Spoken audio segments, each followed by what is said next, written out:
In this video, I have a big stack of Blu-rays and 4K discs to talk about and recommend to you. I always say when I do these collection updates that if you can just take one film here as a recommendation and you end up loving it, then my job here is done. Hello there, dear viewer. Thank you for watching this video. As I said, tons of great films here to talk about and one big box set, television box set on Blu-ray. So without further ado, let's just get into talking about these discs. First up, I have the film A Real Pain. This was a big one during the award season that just recently happened. I missed this at the cinema, so to get it on Blu-ray was a great thing. And this film is fantastic. This is directed by Jesse Eisenberg, starring himself alongside Kieran Culkin, who play these two cousins who have travelled from the United States to Poland after their grandmother has just passed away, and they have inherited some things from their grandmother.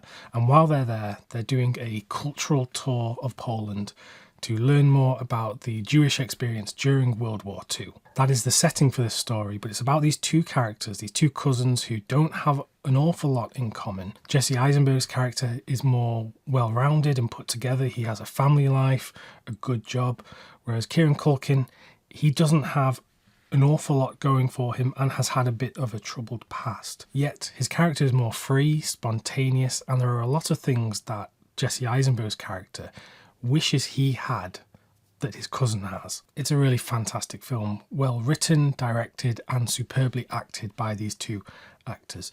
I strongly recommend this one. This is the Searchlight Pictures Blu-ray that got released in the UK. And on the Blu-ray there is one special feature, a making of featurette about the film, which I enjoyed watching as well. So A Real Pain gets my highest recommendation. Sticking to award season movies, we have Conclave, the latest film from Edward Berger, who made All Quiet on the Western Front, which was a fantastic war film. Here he's doing something which is more in the vein of a thriller, a Machiavellian thriller where there's lots of backstabbing and vying for this position of being the new pope. So this sets the scene for the film, which is set during this kind of lockdown quarantine period where all of the cardinals come together and they have to vote on who they think should be the next pope. And some of these characters appear rather humble and selfless, and they would not want to be pope, when maybe secretly they would like it more than they would want to let on. At the centre of the story, we follow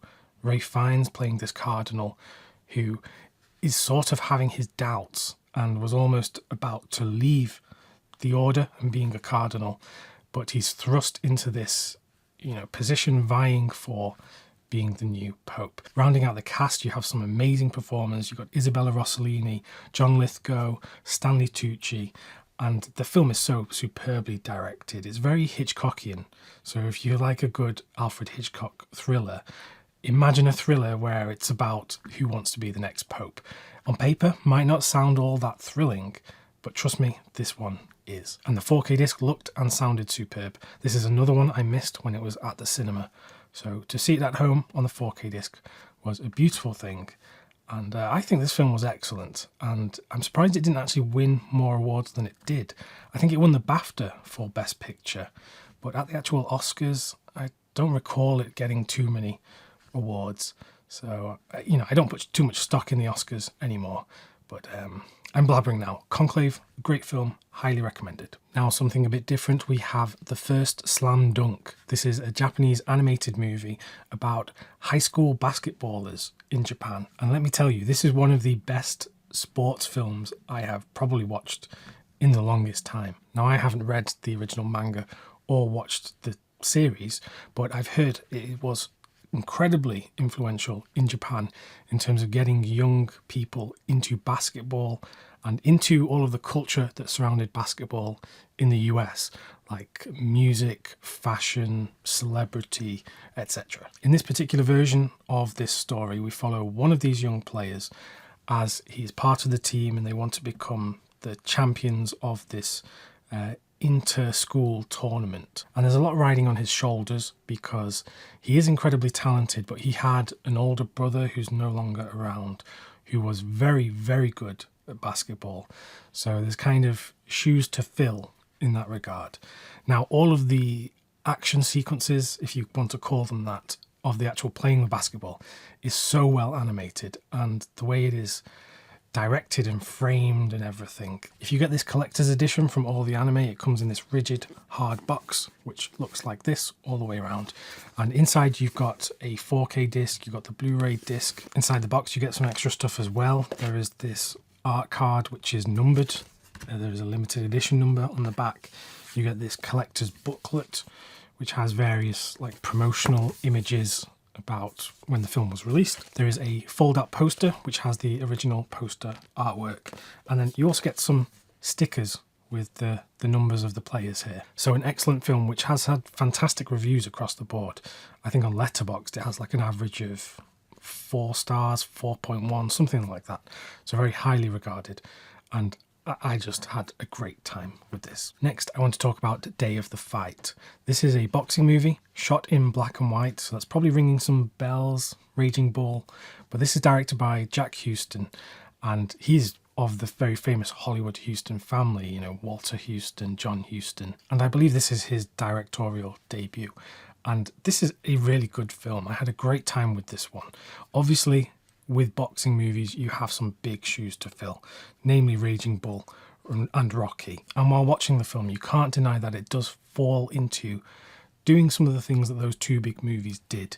But then I imagine it would be very hard to avoid that. It's not even a bad thing because this film does have its own things going for it. We follow Michael C. Pitt, who plays this boxer who is gearing up for this fight, and he has a lot of personal demons, let's put it that way. And like with many fighting movies and sports movies, it's all about what is happening outside of the ring or off the pitch that is really affecting this character in their sport. It's one that I hope more people give a chance, because I think it would be very easy to dismiss it as just another boxing movie that's trying to copy the giants that came before. But it's very well directed. I really like the characters here, the performances. Rounding out the cast, you've got Ron Perlman, Joe Pesci is in here as well, Steve Buscemi.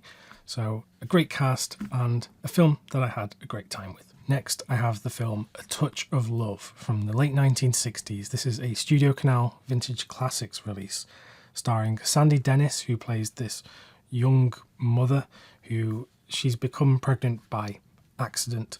And the father, played by a very young Ian McKellen, is kind of absent. He's out of the picture. And the story here is mainly concerned with the fact that her character, she decides to keep the baby, even though everyone in this story is telling her not to do it. It's a film that feels very primal in some sense, because it's following this mother who has this deep connection to her child.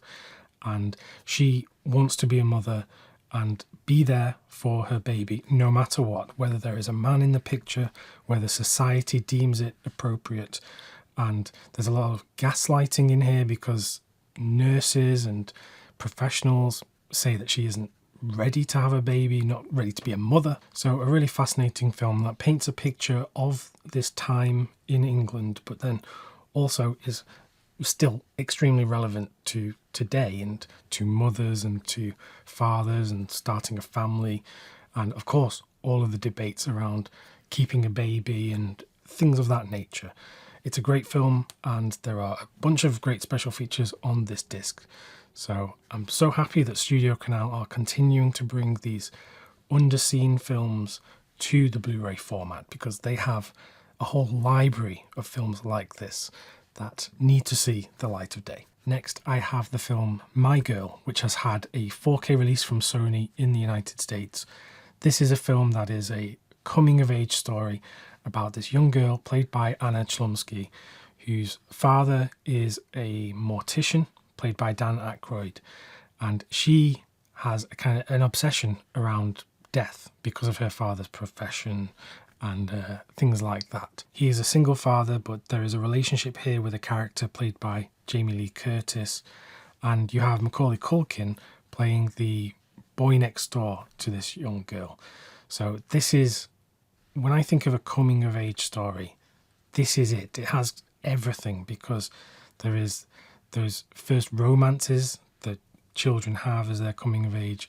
There's all of the family life stuff, and it's all here. I think it's such a touching film, and it's great to have it on the 4K format from Sony, who do an excellent job. So that's My Girl on 4K. If you watch this one, prepare to feel something. Also from Sony, as part of their Sony Picture Classics Blu-ray line, I have the film Character, directed by Mike Van Diem. The story here is set in a version of Rotterdam, which almost feels fantastical in the way that it is shot and lit. It's very shadowy, kind of bleak at times, but it has a magical sense to it. We follow the son of this very feared bailiff who goes around destroying the lives of people in this area.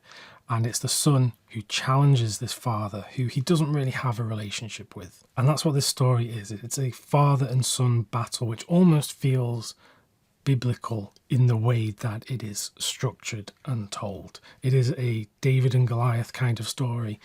There are so many things that you can read into this film, and it is superbly directed and shot. It has such a sense of atmosphere that immediately I was pulled into this world. It looks great on this Blu-ray from Sony Picture Classics, and I'm so glad that they are bringing more of these underseen films to the Blu-ray format.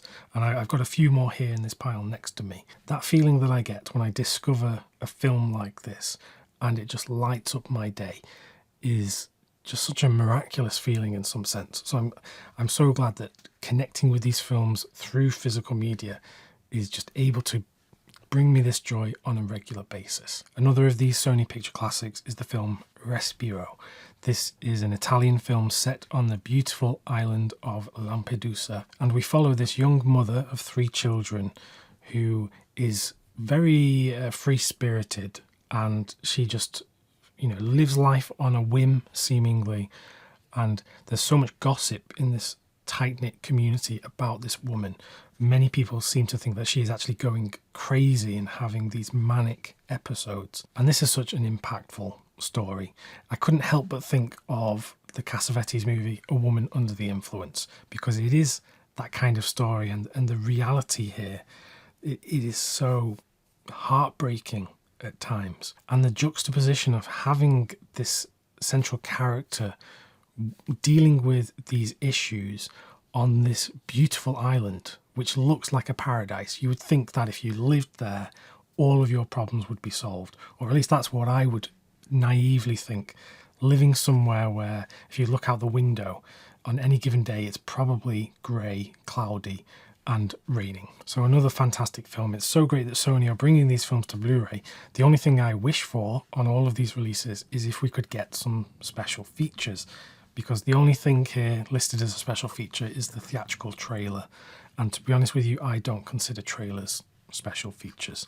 So that's the only way I would knock any of these Sony releases, but having the film itself is worth it. Another one of these Sony Picture Classic discs is the film Monsieur Ibraim, starring the one and only Omar Sharif, who plays this elderly Muslim man living in Paris in the 1960s. And it's about his interactions with this young Jewish boy and the curiosity of that boy when he meets Omar Sharif's character about the preconceived notions of what a Muslim man is, and he enlightens him and educates him on the whole world. And it's about the relationship between these two very different characters who just end up meeting in the same place. This young boy only has his father, and his father isn't even all that present. So it's really about, I think, the importance of young men having a strong father figure or a male role model that is appropriate, not a kind of negative role model. So it's another great disc from Sony, and you do actually get a commentary here by Omar Sharif, which must have been from the original DVD release of this. Yet another of these Sony Picture Classics is Imaginary Heroes getting a Blu-ray. This is a family drama where it begins where there's this awful tragedy, and it is about how these people in the family unit cope and move on with their lives, obviously struggling to do so. Undeniably, what ties this film together are the performances. You got Emil Hirsch as the young teenage boy who is so unhappy with his life, and he just wants to get out and just escape. You've got the father, played by Jeff Daniels, who is just not connected to the people in his family. He obviously really struggles in connecting. And then you've got the mother, played by Sigourney Weaver, who is just so good. She is amazing. I mean, she's amazing in pretty much anything, but here she gives such a wonderful performance. I know I said these discs don't tend to have special features. This one does actually have multiple commentaries and deleted scenes with commentary, I think from an older DVD. So another great film, which I'm so happy to have in the collection. The last of these Sony Picture Classics that I have is Bon Voyage, directed by Jean-Paul Rappeneau. Again, he's working here with Gérard Depardieu. You've got Isabella Adjani. This is set in France, just on the cusp of the Nazi occupation during World War II. And we follow these different characters. It's an ensemble cast of sorts as they come to live through this experience and they flee. And it's strange because that doesn't sound like a comedy, but it is a comedy of sorts. Now, whether this works for you or not, I don't know. It's very strange, but I also had such a great time watching it. I will basically watch anything with Isabelle Adjani, so maybe that also factored into me getting this film. But another one from Sony Picture Classics that I'm very grateful to have. Next, I have a great film, a real surprise for me. It is the Thai film How to Make a Million Before Grandma Dies. It's this story about an elderly woman who is diagnosed with cancer and how her grandson seeks to make a connection with her before she dies in order to inherit something from her. And we see him at the start of the film. He doesn't have much going for him. He's living with his mother. He wants to be a streamer playing video games online. But he understands, because he sees it around him at funerals and wakes and things like that, that people do inherit things from their elderly relatives when they pass away. So this is his way to actually make something in the world and get somewhere. But to do this, he actually has to spend time with his grandmother and win her over in some senses. So that is what this film is all about. It's so touching, it's funny, it feels so real, and I had a great time with this film. This is a beautiful film, which, again, this has great reviews online. I think on Letterboxd got like a 4.3 or something like that. So very highly rated, gets my highest recommendation if you are into films from this area of the world. And yeah, beautiful stuff. And now I've got a few MGM Blu-rays which came into print recently. We have the classic Uptown Girls starring Brittany Murphy and Dakota Fanning. Brittany Murphy plays this wealthy young girl who just loves a partying lifestyle, but circumstances lead her to just running out of all her money, and she ends up becoming the new nanny for Dakota Fanning's character, she's bossy, she doesn't trust people, she thinks that people are stupid, so she is very hard to win over, and the story centres around the friction between these two very different characters. And again, it's funny, it's touching, and it's just a film that I love revisiting. And you can't get it on Blu-ray in the UK, at least as far as I know. And it's just come back in print from MGM. I think, was this released by Olive Films in the past or some other label? But yeah, back in print now. And I have a real soft spot for this film. Also from MGM, we have the film Twilight Time, starring the one and only Carl Malden. He plays an elderly man who's been working for decades in America, but he returns to Yugoslavia to live with his grandchildren as they want to look after the family farm. This is a film I had no idea even existed before I saw this Blu-ray listing online. And I have a real soft spot for Carl Malden, who has appeared in so many great films over the years as a real character actor with a very recognisable face. And I discovered through this film he had a quite large following in Yugoslavia. And so very interesting stuff.